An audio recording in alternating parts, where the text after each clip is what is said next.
Assalamualaikum warahmatullahi wabarakatuh. Perkenalkan, saya Ibu Eli Anjarsari, SSI MPD, dosen Prodi Pendidikan Matematika Universitas Islam Lamongan.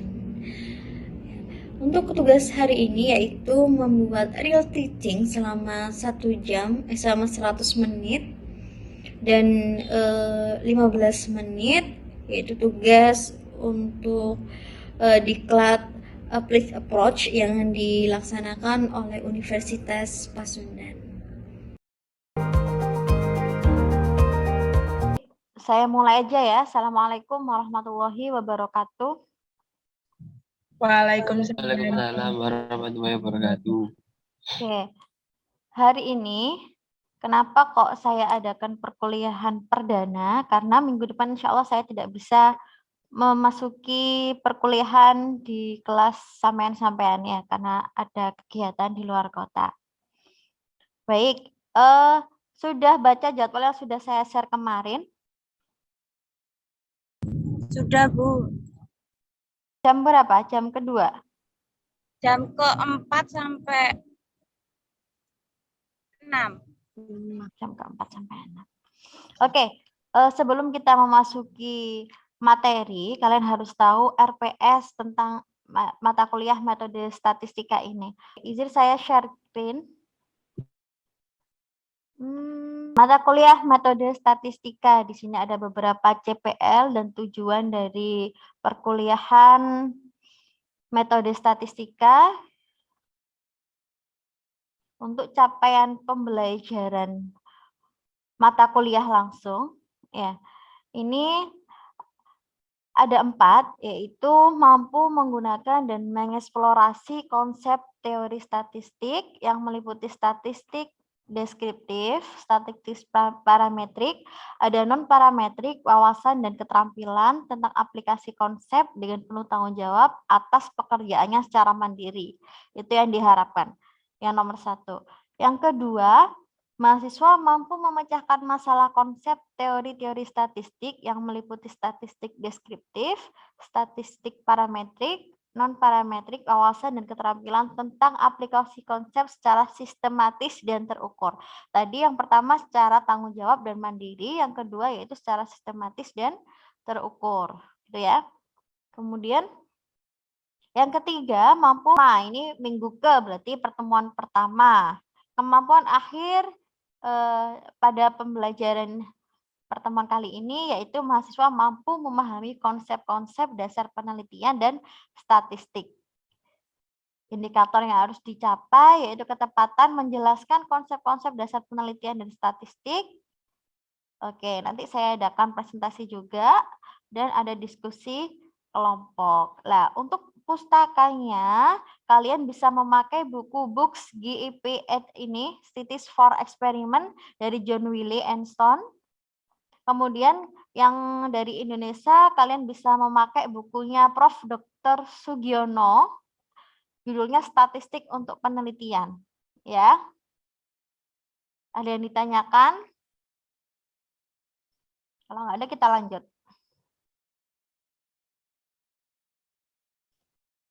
Oke, yang kedua ini mengenai statistik deskriptif ya tadi ya. Statistik deskriptif yaitu tujuannya mampu memahami variabel-variabel penelitian termasuk jenis-jenis data penelitian, kemudian skala pengukuran dan teknik analisis statistik yang tepat dan sesuai dengan jenis penelitian.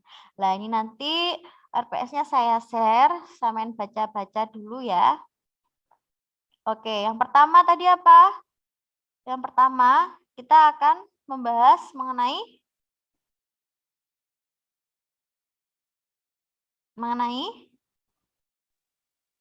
Konsep penelitian dan statistik.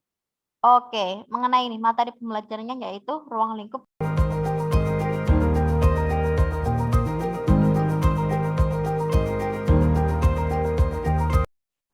Oke, masih ada yang belum bergabung? Muncul? Muncul, Bu. Oke. Saya slideshow dulu. No.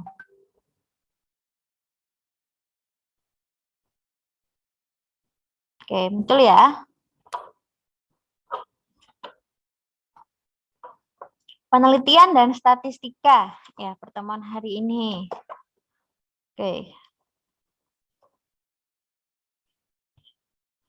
Apa itu pengertian penelitian?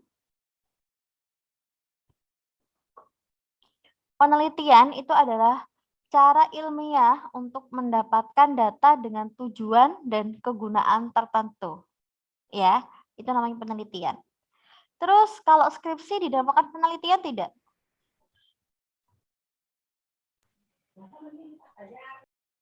Kalau skripsi bisa dikatakan penelitian atau tidak? Iya, Bu. Iya. Kenapa? Nggak usah ragu jawabnya. Salah nggak apa-apa. Loss. Ya karena kita meneliti sesuatu untuk mendapatkan data. Ya, dengan tujuan dan kegunaan tertentu. Berarti skripsi itu dinamakan penelitian juga. Kemudian berdasarkan pengertian di atas, ini ada 4 hal yang perlu dipahami. Ada 4. Yang pertama itu cara ilmiah, yang kedua data, tujuan, dan kegunaan. Apa itu masing-masing kita pelajari satu persatu ya. Cara ilmiah. Cara ilmiah itu penelitian berdasarkan ciri-ciri keilmuan, yaitu berupa rasional, empiris, dan sistematis. Rasional sendiri ini adalah kegiatan penelitian yang dilakukan dengan cara-cara yang masuk akal, rasional, logis ya, sehingga terjangkau oleh penalaran manusia. Gitu. Kemudian empiris, empiris itu cara-cara yang digunakan dalam penelitian yang diamati oleh indera manusia sehingga orang lain juga dapat mengamatinya. Kita mengamati itu kan berupa data. Lah, data tersebut harus rasional, harus empiris, harus sistematis, gitu ya. Kalau sistematis itu proses yang digunakan dalam penelitian yang menggunakan langkah-langkah tertentu. Data yang diperoleh melalui penelitian itu harus mempunyai kriteria-kriteria tertentu. Harus valid, harus reliable, dan harus objektif. Ya, apa itu Bu valid, reliable, objektif? Baru dengar, nggak tahu Bu. Oke, kita pelajari satu persatu ya. Kalau valid, valid menunjukkan derajat ketepatan, yaitu ketepatan antara data yang sesungguhnya terjadi pada objek dengan data yang dapat dikumpulkan oleh peneliti. Ada 7 paradigma diantaranya. Oke, pengertiannya dulu ya. Paradigma, apa paradigma sepengetahuan sampean-sampean?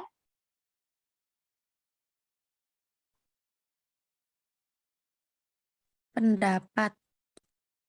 Pendapat yang lain?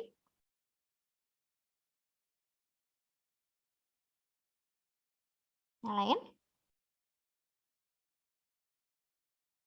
Pola pikir. Oke. Pendapat pola pikir. Tadi Aim ya. Oke, dapat poin Aim karena aktif. Sama Nadifa ya. Oke, kita pelajari paradigma penelitian ini merupakan pola pikir yang menunjukkan hubungan antara variabel yang diteliti. Ya, penelitian yang merumuskan paradigma adalah penelitian yang dia bersifat asosiatif. Di sini ada 7 contoh sebuah paradigma penelitian. Ada paradigma sederhana berurutan, paradigma ganda dengan 2 variabel independen, paradigma ganda dengan 3 variabel independen, paradigma ganda dengan 2 variabel dependen, ada paradigma jalur sederhana, ada paradigma jalur sederhana. Kita pelajari satu persatu ya. Oke. Paradigma sederhana, ada variabel X dan Y. Ya. Semisal di situ X-nya adalah keterampilan kerja, Y-nya produktivitas kerja. Coba maja dan Y-nya produktivitas kerja. Jadi ada 2 rumusan masalah, ya, secara deskriptif dan asosiatif. Tadi kan gitu paradigma, ya toh. Sekarang coba rumuskan masalah ini secara deskriptif. Yaitu yang jadi masalah bagaimana kualitas alatnya, bagaimana keterampilan kerjanya, dan bagaimana produktivitas kerjanya. Itu kalau masalah deskriptif. Kalau masalah asosiatif, jadi satu. Asosiatif itu kan berhubungan. Jadi antara dua variabel ini dijadikan satu masalah. Gimana? Coba. Apakah keterampilan kerja bisa mempengaruhi produktivitas kerja? Kurang tepat sedikit. Apakah itu berarti jawabannya ya atau tidak? Tidak ada proses. Bagaimana berarti itu? Bagaimana? Oke, bagaimana hubungan atau pengaruh keterampilan kerja dengan produktivitas kerja yang dihasilkan. Siap, paham sampai di sini?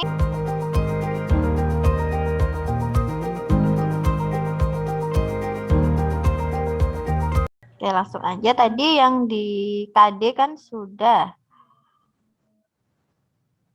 KD sudah. Kemudian kita ke materi. Materi tadi pengertian penelitian juga sudah. Kelihatan nggak, Rek?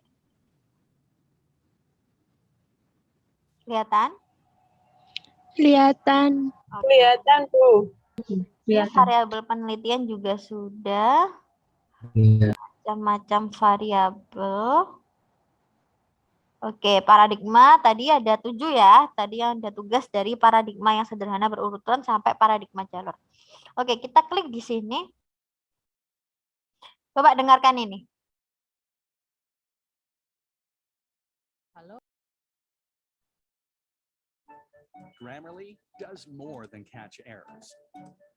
With Grammarly, you can find Kita masuk ke proses penelitian kualitatif. Paham? Oke.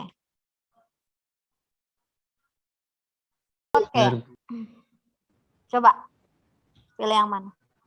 Dalam pengamatan langsung atau bisa disebut observasi, pengamatan dapat diperiksa atas validitas dan Reliabilitas. Oh, jawaban kamu benar. Suara saya seksi ya. Jawaban kamu benar. Lanjut. Prosedur yang sistematis dan standar untuk memperoleh data yang diperlukan dalam suatu penelitian disebut. Jawaban kamu benar. Siap. Udah 100 buat kalian. Udah 2 tok. 2 aja soalnya. Oke.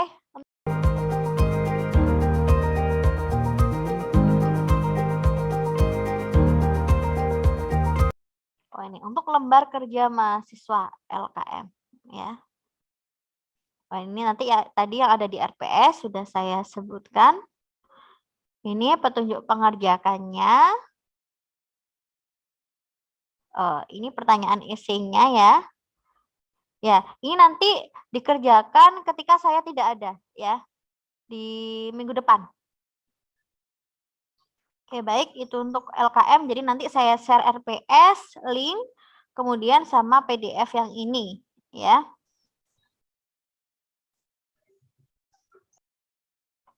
Oke, ada yang ditanyakan untuk tugas hari ini? Hadir semua berarti ya? Iya, Bu. Ayo, Muhammad Sofan, Mega Ariska, Yusi, tolong diaktifkan kameranya. Iya, dalam, Bu. Akan saya capture. Capture.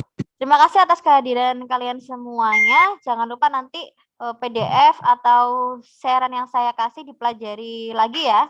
Sama tugasnya dikerjakan. Oke, sampai jumpa minggu depan. Assalamualaikum warahmatullahi wabarakatuh. Waalaikumsalam warahmatullahi wabarakatuh. Silakan kalian apa ini? Live, nggak apa-apa.